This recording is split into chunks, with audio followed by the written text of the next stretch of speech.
Welcome to Samba Samba. Enjoy the video. In this video, I will show how to make cheese egg rolls. First, let's gather our essential ingredients. You'll need a package of egg roll wrappers, about 8 ounces of softened cream cheese, and 4 ounces of shredded cheddar cheese. Don't forget 1 large egg, lightly beaten, which we'll use to seal our delicious creations. Having everything ready makes the process smooth and enjoyable, ensuring a perfect result every time.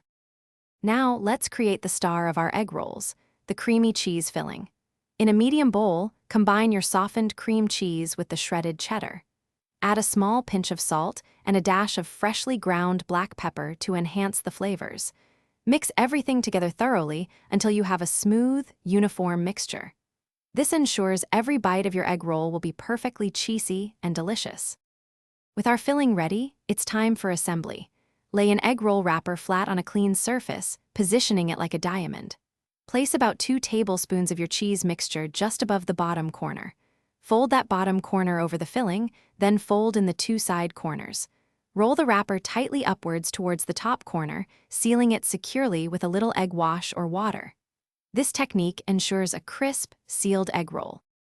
Finally, let's cook these delightful cheese egg rolls. Heat about 2 inches of vegetable oil in a deep pan to 350 degrees Fahrenheit. Carefully place a few egg rolls into the hot oil, being careful not to overcrowd the pan.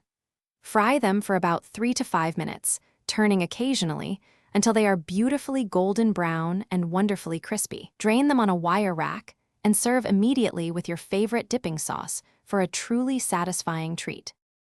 Thanks for watching. Consider subscribing if we helped you.